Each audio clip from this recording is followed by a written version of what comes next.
Cannabis Common Sense, the show that tells the truth about marijuana and the politics behind its prohibition.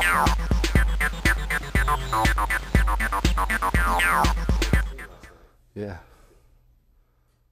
Hello and welcome to another exciting edition of Cannabis Common Sense. Our show is a production of the Hemp and Cannabis Foundation, or THCF, and our affiliated political committee, the Campaign for the Restoration and Regulation of Hemp. We have a great show for you tonight. We have our regular hemp news segment. Mr. Tim Pate is here. Howdy, Tim. Good evening, folks. Hey, Paul. He'll be providing musical accompaniment in his role as the Doc Severinsen of hemp. And for those of you old enough to remember who Doc Severinsen is, we have a couple items for our show and tell. Film clip from Denver regarding the new laws there, which we'll cover in our hemp news segment as well, and some other surprises. And we'll be taking your phone calls in just a few moments, but we'll be right back after we bring on the infamous dancing cannabis leaves.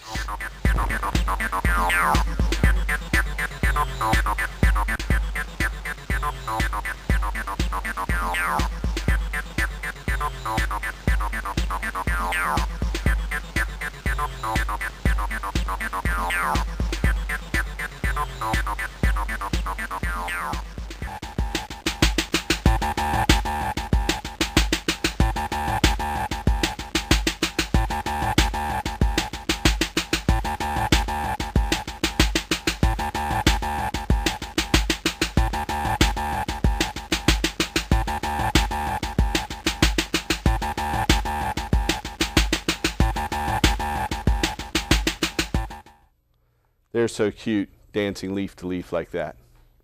Our first story is from the Register Guard and has been in a number of newspaper articles all across the street, but I chose the Eugene Register Guard to pull this from. Out of Salem, Oregonians will vote in November on whether the state should create a network of official dispensaries where approved medical marijuana users can buy cannabis.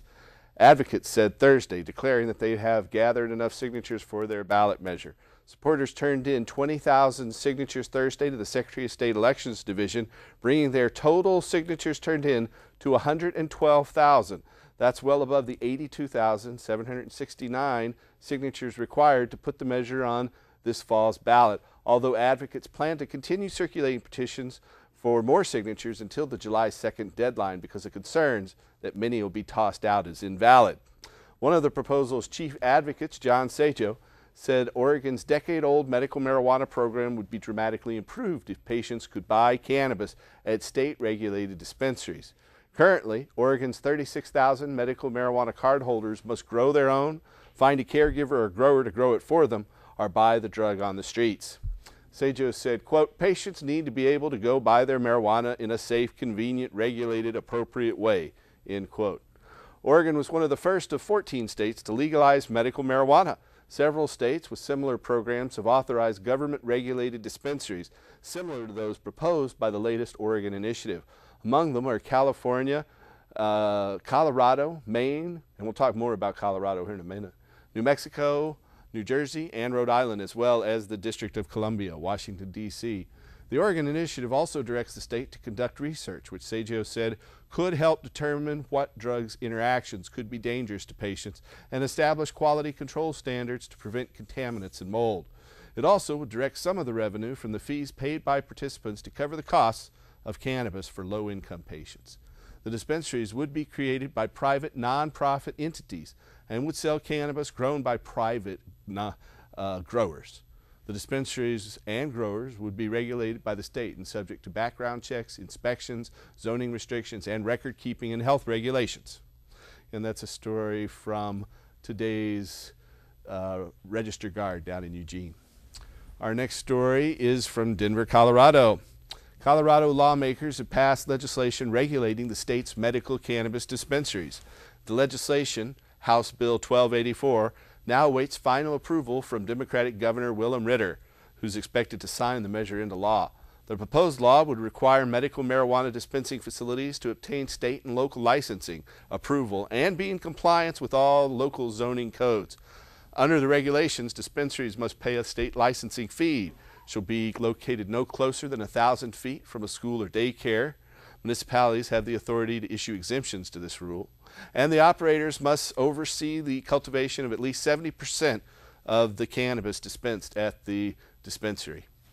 The forthcoming law also imposes a statewide moratorium on the practice of new dispensaries beginning in July. Licensed dispensary owners would also have to undergo criminal background checks by the state. In addition, local municipalities will possess the authority to prohibit the establishment of dispensaries in their community, though local legal experts expect this provision to be challenged in court. Individual caregivers would be legally permitted to provide medical cannabis for up to 5 patients in localities that have formally banned dispensaries. Lawmakers have estimated that the implementation of this new regulation will lead to the closure of approximately 1/2 of the estimated 1,100 cannabis dispensaries presently operating in the state of Colorado. Separate legislation approved by lawmakers, Senate Bill 109, limits the authority of physicians to recommend cannabis therapy to patients which the doctor has had a prior counseling relationship. In the year 2000, 54% of Colorado voters decided in favor of a ballot initiative legalizing the physician-approved use of cannabis as a medical therapy. However, that measure did not outline regulations, the establishment of facilities to dispense cannabis to authorized patients. According to a Rasmussen telephone poll of likely Colorado voters released this week, Coloradans now back the legalizing and regulating the adult regulated use of marijuana by a margin of 49% to 39%, while 13% remain undecided. Our last story tonight comes from the Associated Press and their writer Matt Valls, and it's mainly out of Montana.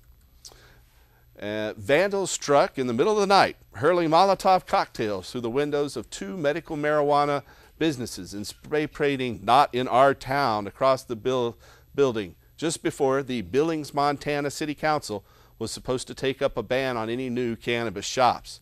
Montana and other states, like California and Colorado, that have legalized medical marijuana are seeing a backlash, with public anger rising and politicians passing laws to slow the proliferation of cannabis stores and bring order to what's become a wide-open, Wild West sort of industry. They're looking to avoid what happened in California, which allowed the cannabis industry to grow so out of control that at one point Los Angeles had more medical marijuana shops than Starbucks, about 1,000 by one person's count. According to Montana State Senator Jim Shockley, he said last Friday, yeah, it's out of control and it needs control, if not extinction. There's no control over distribution, there's no control over who's growing it, and there's no control in dosage, end quote. 14 states have legalized medical marijuana, beginning with California in 1996, and the District of Columbia followed suit this month. The law allows chronically ill people to buy cannabis with permission from a doctor.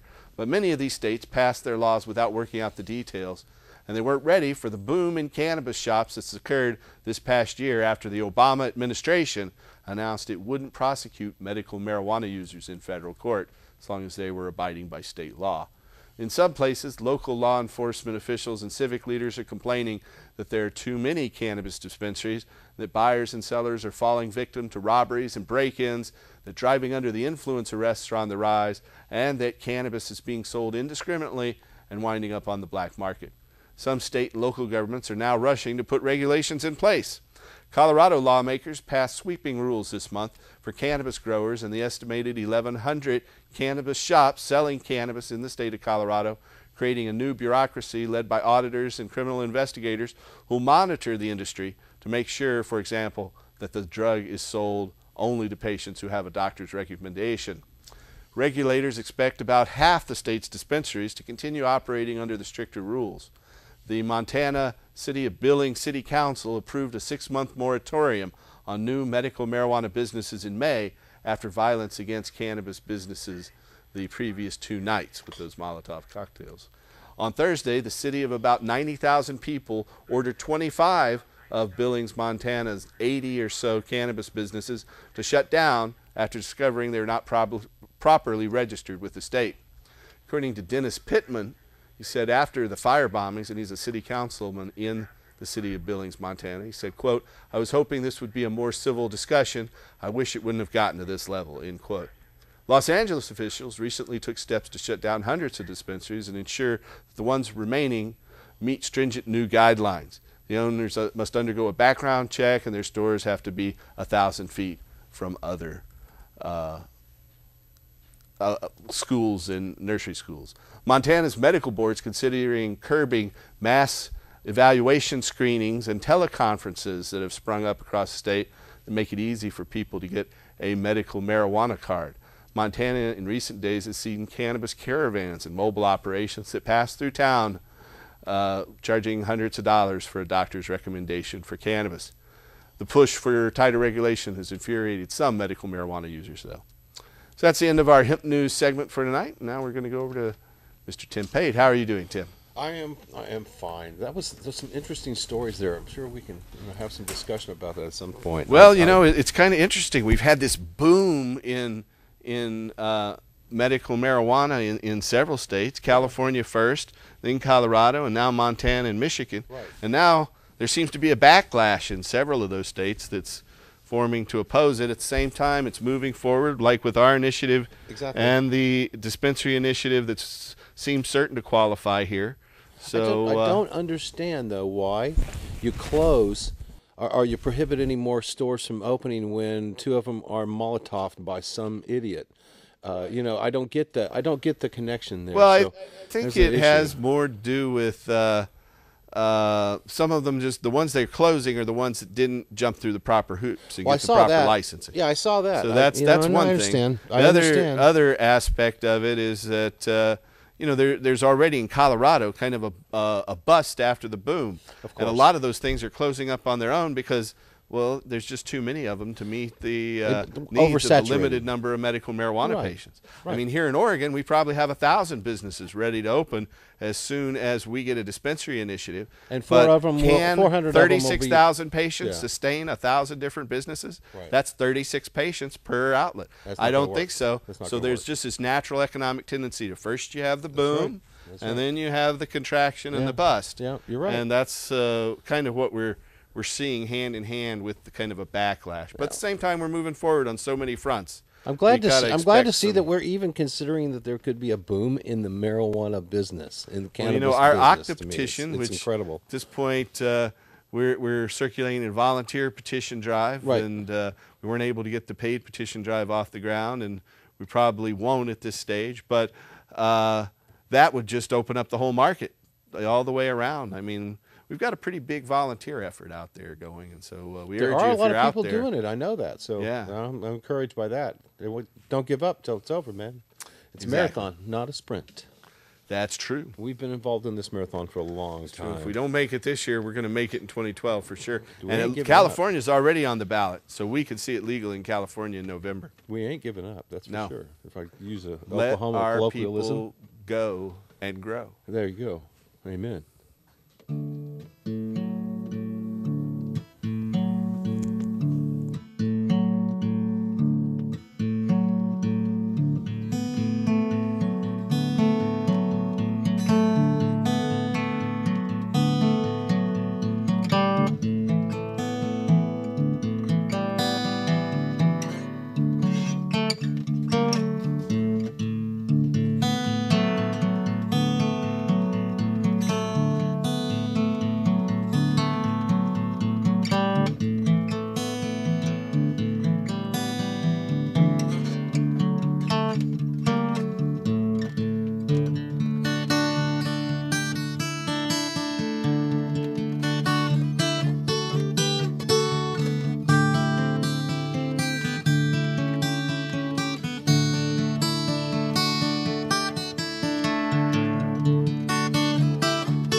Thank you. Mr. Tim Pate. That's such a relaxing song to go along with that lush foliage there, and kind of a nice top to the week.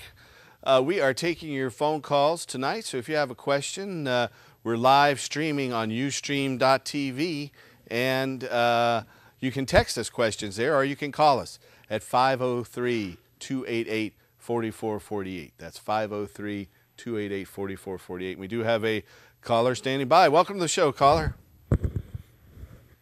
Hello, caller. Can you hear me? Hello? Hello. Oh, how you doing? Very well. I can't Welcome. hear. There you go. Okay, I can hear you now. Sorry about that. That's all right. No problem. Good job, you guys. I love what you've been doing. Watch you as much time as I get whenever I can watch you. Thanks.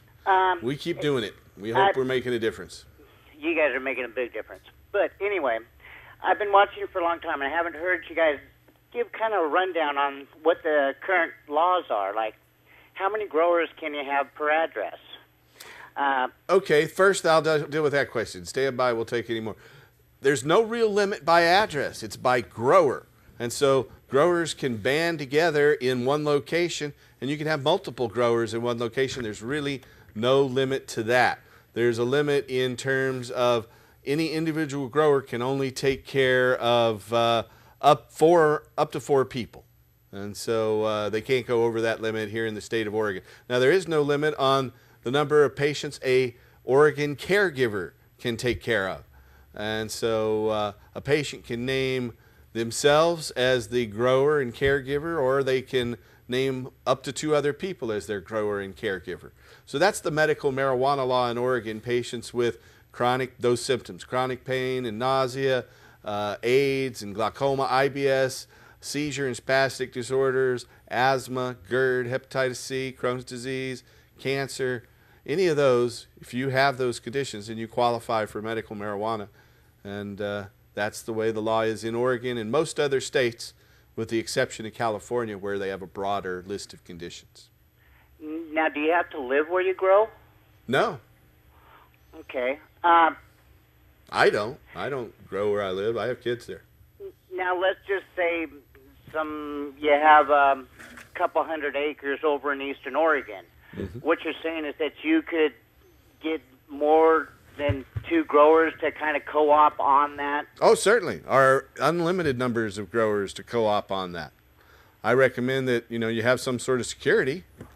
But, yeah, as long as you don't have more than 6 plants per patient, and then they won't issue you more cards than you can have as a grower, then you just have to decide who you want to share the land or share the expenses, or however you look at it.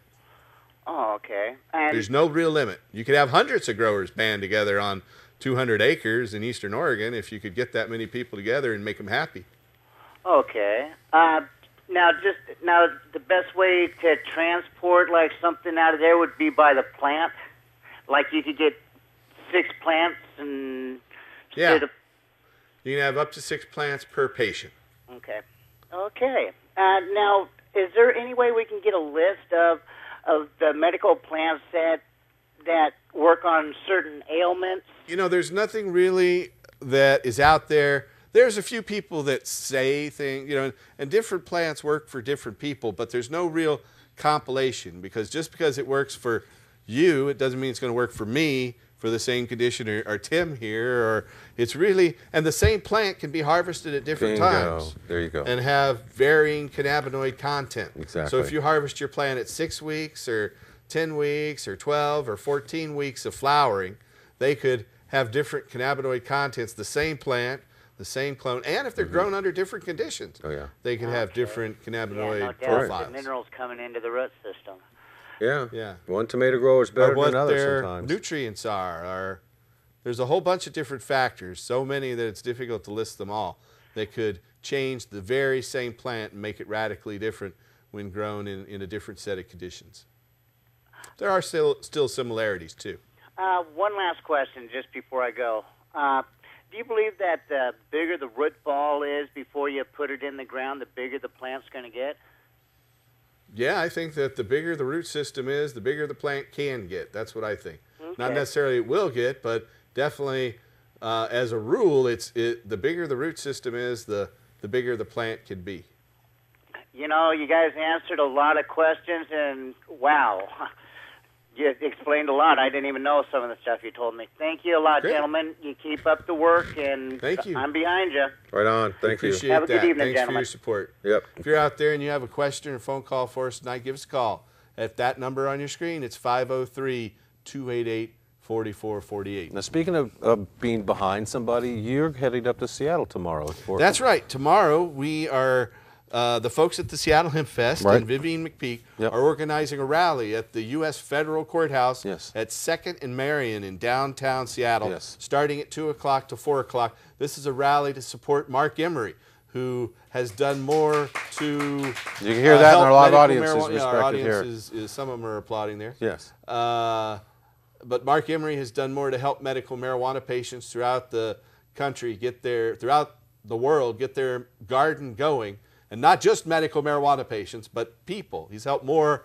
to spread the genetics of high-grade cannabis around the world and help more medical patients get their garden going probably than any other single individual. And the United States government sent our government agents up to Vancouver, Canada to entrap and arrest Mark Emery. Mm-hmm. And Mark Emery has bravely taken the fall and taken a plea bargain offer so that 2 of his employees don't get prosecuted in the United States for growing marijuana. By taking this plea bargain offer, 2 of his employees that worked for him in this business don't have to come here and face lengthy prison sentences. And he's agreed also to take a 5-year mandatory minimum term in prison in exchange as well for a guarantee that he won't be sentenced to a longer prison term, which could have been possible under those laws. So there's a rally tomorrow in Seattle organized by the Seattle Hemp Fest and Vivian McPeak.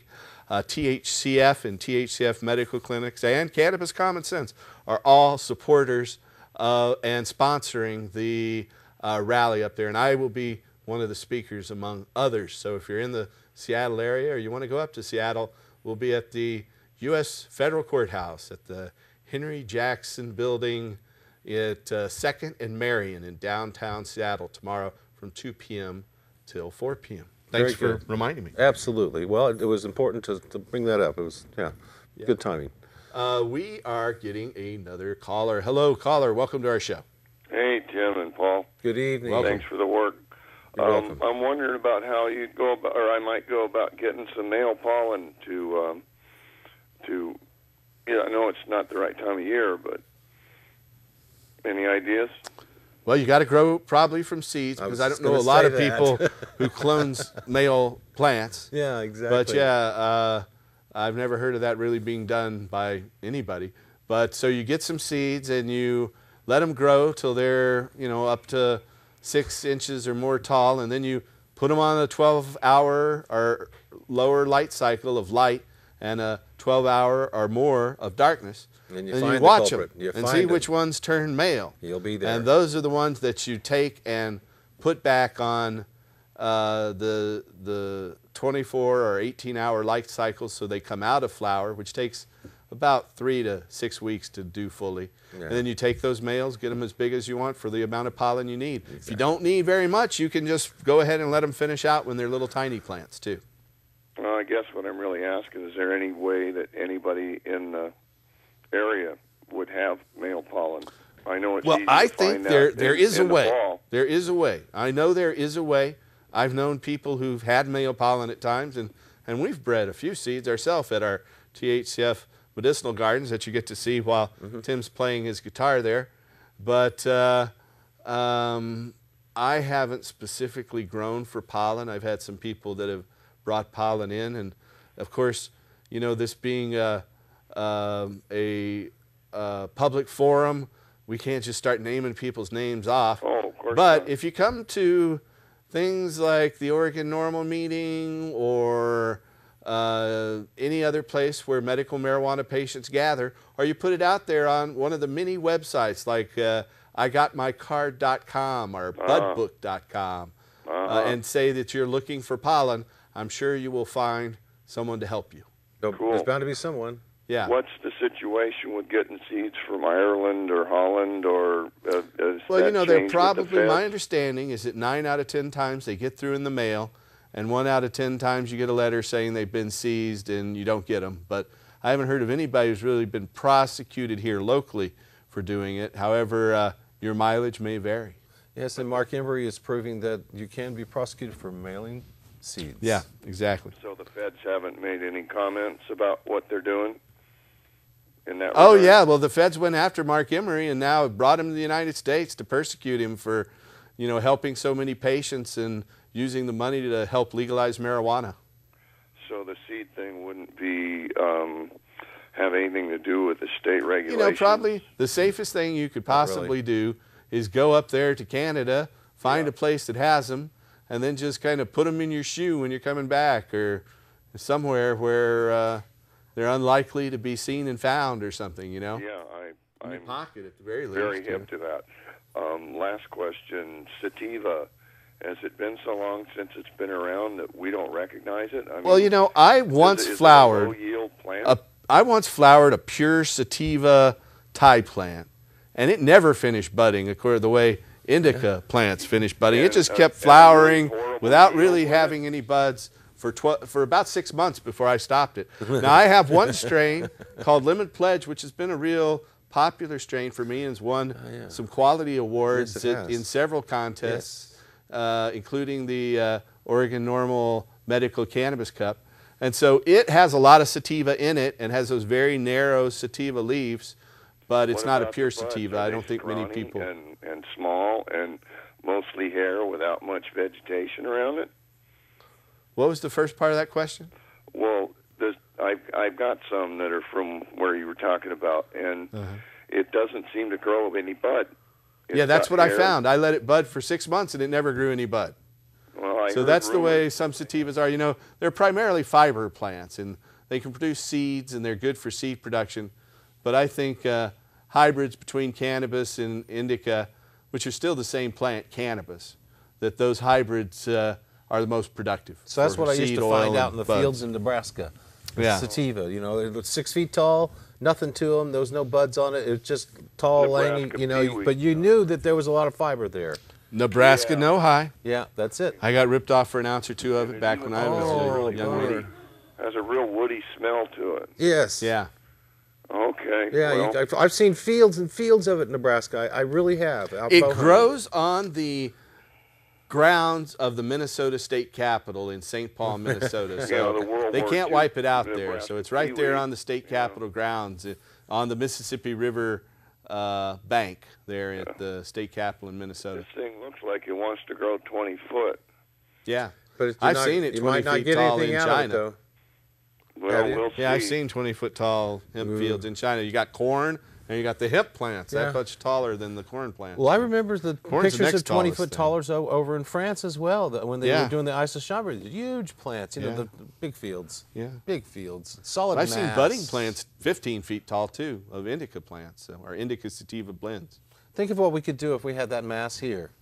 Well, we do, I mean- and just think about what we'll be able to do when we legalize There it. you And that's go. another thing we're trying to do with our Cannabis Tax Act petition. You can find out more about that at cannabistaxact.org. That's cannabistaxact.org. And it's out there to completely legalize hemp and cannabis, regulate it, and allow anybody to grow their own without a license. And we need your help. Basically, it comes down to if 1,000 people help us on a volunteer basis, it'll take about 10 hours of each of their time. 100 people do it, it'd take about 100 hours of each of their time. So we're working on it. We need your help. So give us a call. Go to that web address. Drop us an email. You can actually print the signature sheets out for one signature, so you can just sign it yourself and mail it in. Or you can print 10 signatures and get a few signatures or more and mail those in as well. So there you have it. I agree. If you have any question for us tonight, you can call us at 503-288-4448. That's 503-288-4448. We have about 25 or 28 minutes left to go. We have a film clip we're going to roll now. This is from Colorado, and interviews in Denver, Colorado about the medical marijuana program and its evolution there recently. So enjoy. Cool. Legalization of marijuana, you know, we need to get the public to where they believe that it should be legal as well. You know, we had a ballot initiative here in Denver, and Denver voters voted for it overwhelmingly. We had a ballot initiative, statewide ballot initiative, and unfortunately that lost, but it was voted for overwhelmingly in Denver. So, you know, I hope with education and understanding, the voters of Colorado will come around to seeing legalization of marijuana as a sensible policy, which is what it is, and support it in the future. There are a lot of very important issues. We have a criminal justice system that is just eating up more and more money, more and more of our county budget, more and more of state budget. This is an area that I think we could live without. In other words, that it's not going to be the end of the world if we decriminalize marijuana usage, especially small amounts. But basically, I think that our prosecution of criminal offenders based on using drugs, selling and marketing drugs, actually is creating the market. Again, I think this is where the public is ahead of our legislators and our leaders. And I think a lot of leaders agree that there needs to be reform, that the drug war has failed. We need to reevaluate. We need to have some honesty in our education. And I think people agree with that privately, they're just scared politically to say that. And so I think that when things like Denver Ordinance pass, there's a really strong message that this is where the public is, representative of this public, then you need to support this as well and do it publicly. The third reason, we can't afford this crap. We have old folks living in abysmal situations. We have kids living in abysmal situations. We have an educational system that would not be harmed by a couple of extra bucks being thrown at it. We're paying people to fight cannabis. The war on drugs from the 1960s and 70s, and then I guess continued under Ronald Reagan. So we're sort of living with the consequences of those policies.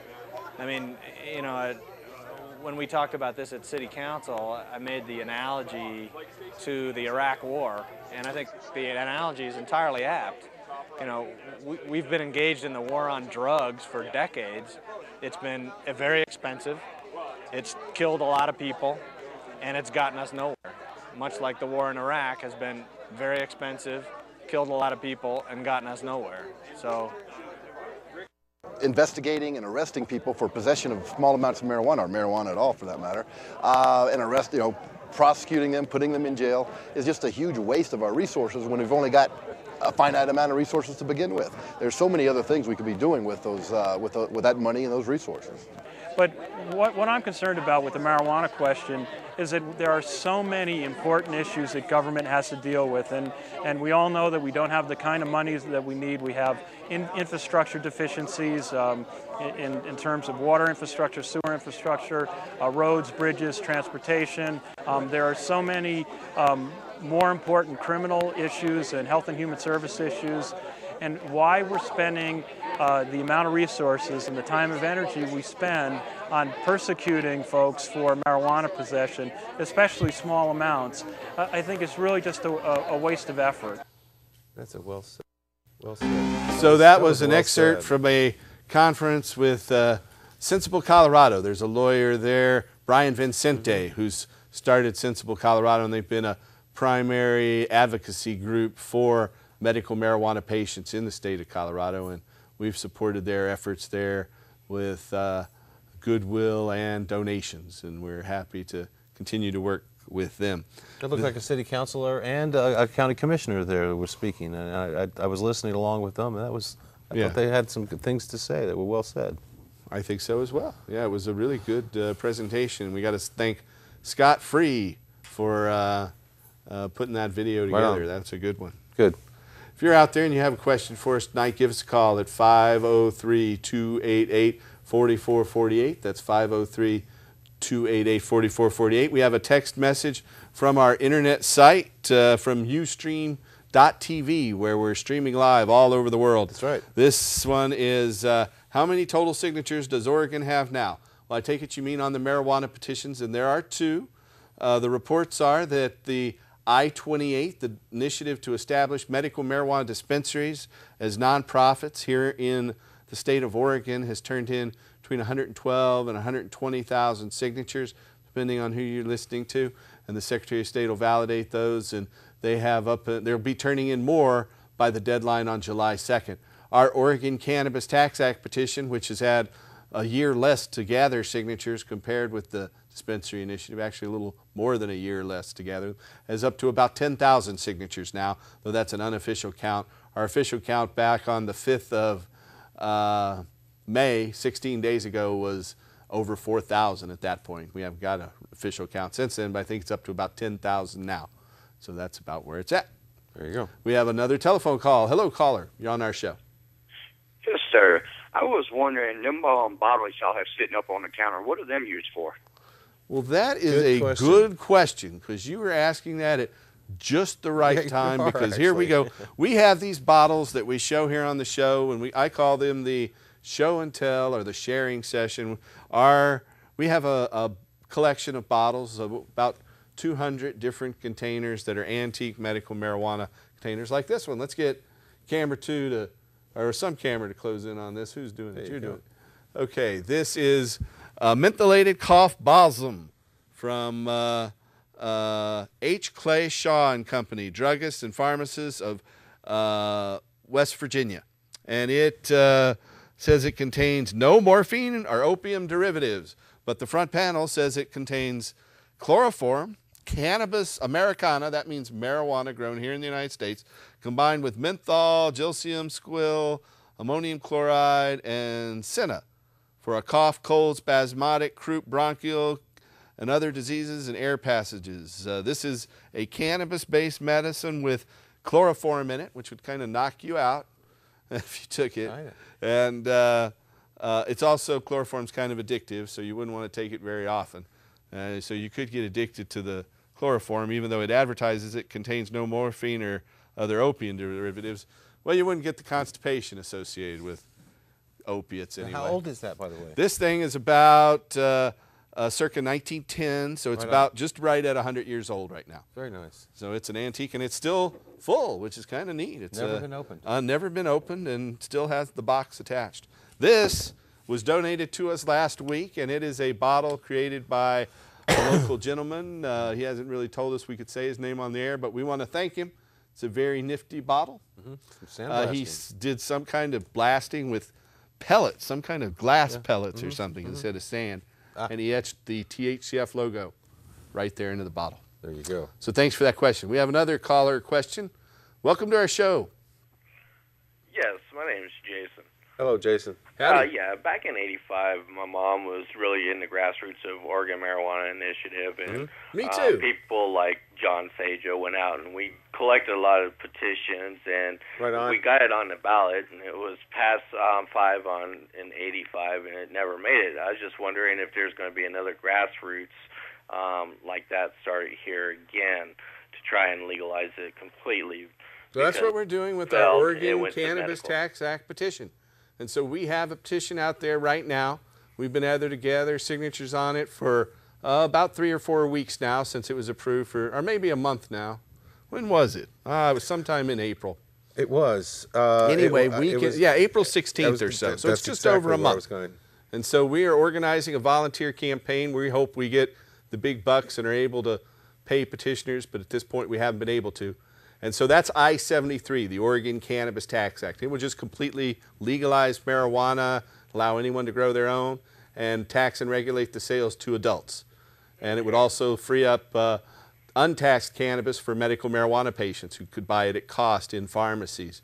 And anyone could grow their own under this proposal. And it would free industrial hemp. And some of the proceeds from the sales of marijuana would go to promote industrial hemp.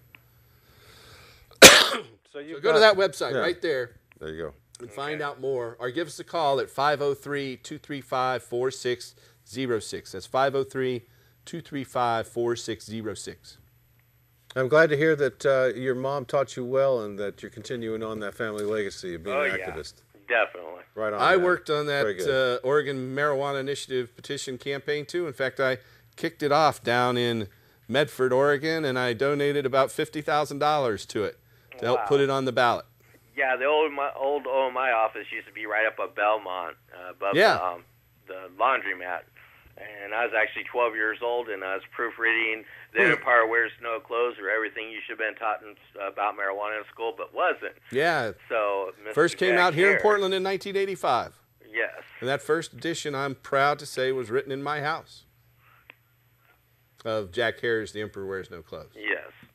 That's awesome. I just wish there'd be a great big grassroots like that again. Well, we're working at it. In fact, if you go out there to facebook.com/hemp.org, you can get a link to the 1,000 volunteers strong for OCTA, or the Oregon Cannabis Tax Act. And we have 250 people who've signed on to volunteer, and we're mailing out packages. So come sign up at cannabistaxact.org. You can get a link to that at octa2010.org as well. And so then there's an initiative to help medical marijuana patients with dispensaries. It looks like it's going to make the ballot as well. So we'll have to stay tuned and see how the it's going to be an active what year. happens. Very active. Thanks for your call. Yeah, thank you. Thanks. If you have a question for us tonight, call that number on your screen. In fact, we've got Hemp Stock coming up and Hemp Fest coming up too as well. That's right. There's the Seattle Hemp Fest. It's always the third weekend in August. And the Portland Hemp Stock Festival, which always is the second weekend in September. That's right.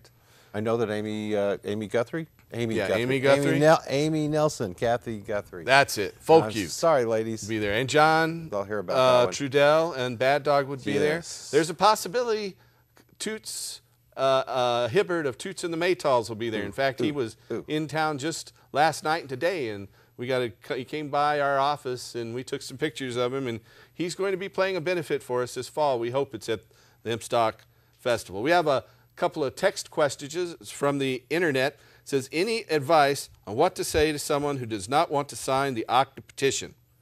I would just say it'll help wipe out the black market and raise millions of dollars in revenue and employ millions of Oregonians to produce hemp and cannabis and enrich our farmers. All of those are very valuable things, I think, that we can say it will do.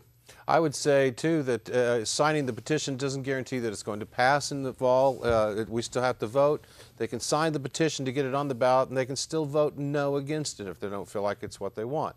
Right. But at least give us an opportunity for us to vote on it. I think that might surprise you to find out how many people are actually in favor of it. So, and currently, this is a process. Legalization and the OCTA petition could pass, and that the dispensary petition could pass. So that's a very good prospect. So we have another question from online. It's, I want to help get OCTA petitions and have a petition pack mailed to me. Well, go to that website. It is cannabistaxact.org. That's cannabistaxact.org. Or give us a call at 503-235-4606. That's 503-235-4606. It's not a sprint, it's a marathon, but it's about to be a sprint. Yeah, we got a sprint. We got 7 weeks to go, or less. It's time. We have a question from someone in our audience. Hello, audience member. Welcome. Yeah. Hi, how's it going? Good. Pretty well. How are you?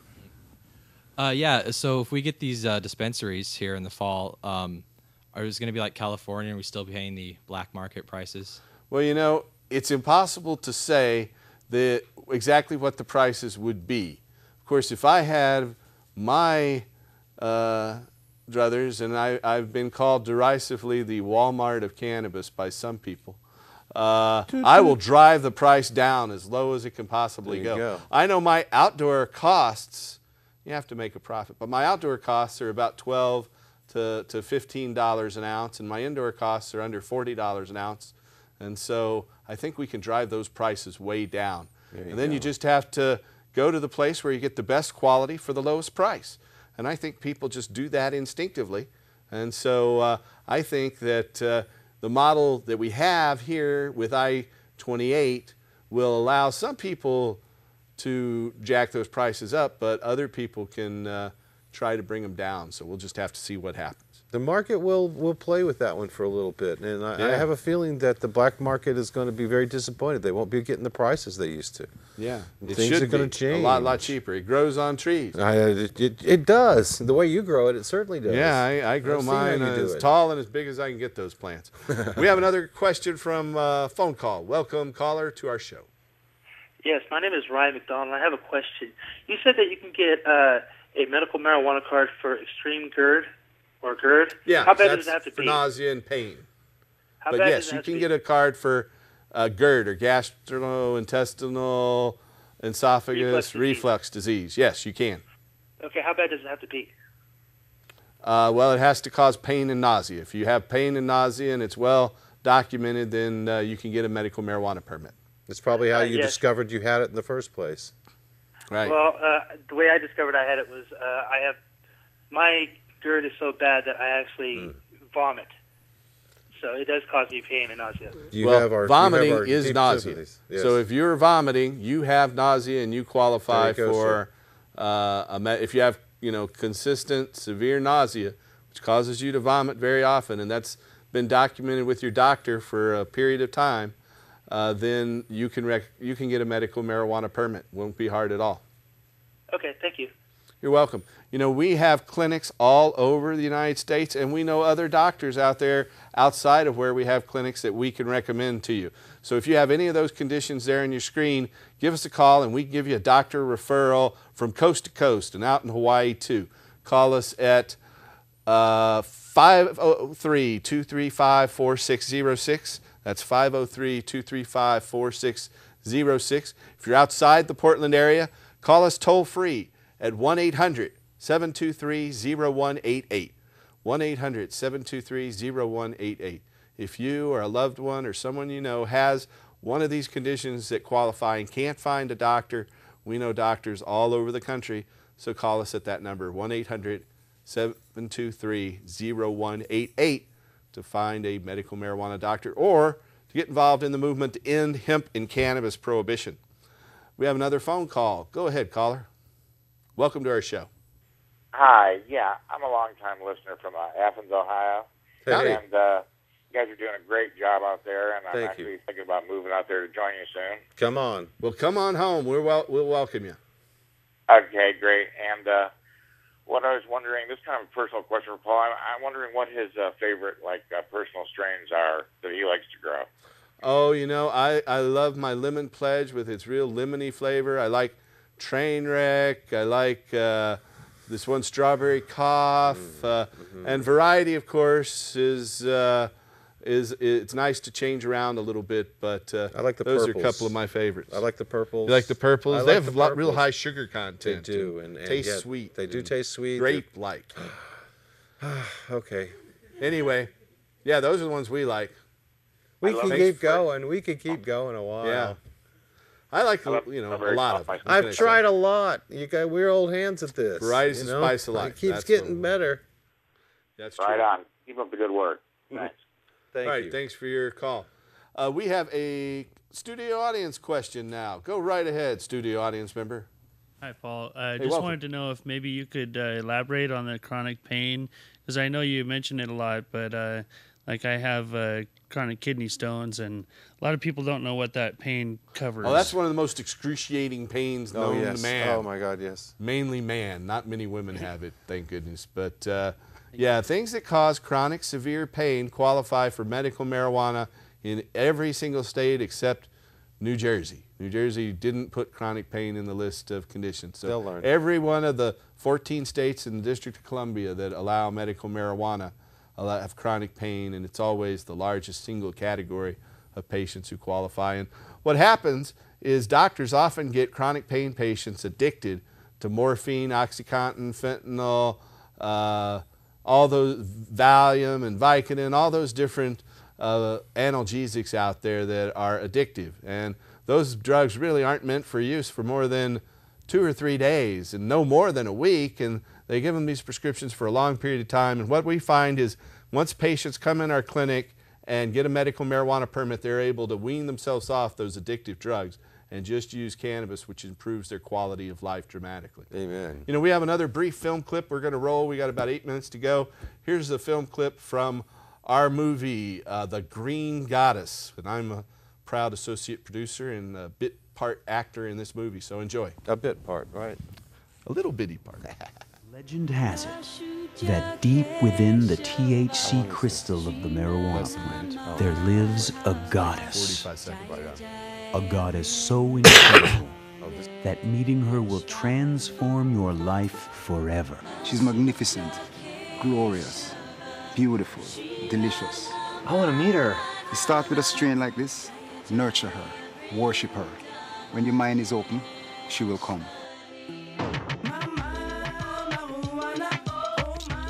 When their leader is arrested, 3 friends will travel halfway across the world, plant 25,000 marijuana plants, and harvest more organic ganja than you and all of your friends could smoke in 3 lifetimes. Whoa, that's a lot of pot. You're from America? Yep. So you think you can just come over to Europe, grow some weed, and make a whole bunch of money? Doesn't work like that. All I know is, after how some of y'all treated the son, the Lord felt the need to hide his daughter. And he hid her in the most sacred of sacred places.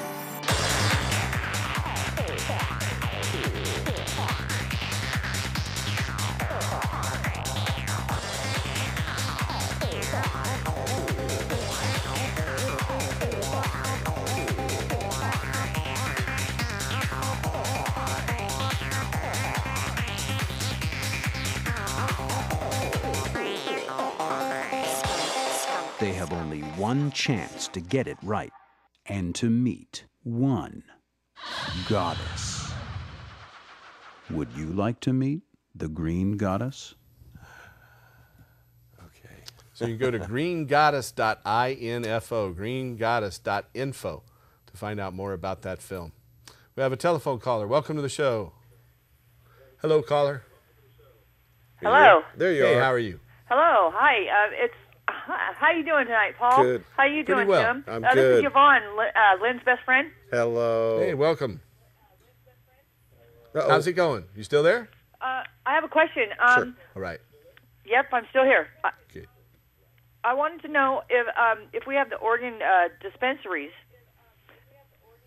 that will we still be able to grow our own or have our Yes. caregivers? Yeah. Yes. Under either one of the initiatives that are out there, and it looks like the dispensary is a lot closer to making the ballot right now, anybody will be able to grow their own, and that right won't be taken away from you. In fact, under our Oregon Cannabis Tax Act petition, currently you have to be a medical marijuana patient to grow your own, and if you have a permit, you can definitely do that or assign someone else to grow for you. Under our OCTA petition, which would completely legalize marijuana, anybody could grow their own without a license, and we don't have any limited plant count or anything on our initiative. So I hope that helps answer that question. Yeah, absolutely. Thank you so very much. I'm going to have to look for another caregiver, by the way. I'm losing my one I have after this one crop. That's it. I won't have nobody to grow for me. Well, just, you know, keep asking out there. It's not always the easiest thing to find a good caregiver. And once you find a good one, you should stick with them. But yeah, I need to maybe possibly go to some of the Oregon normal meetings with Lynn. Yeah, yeah.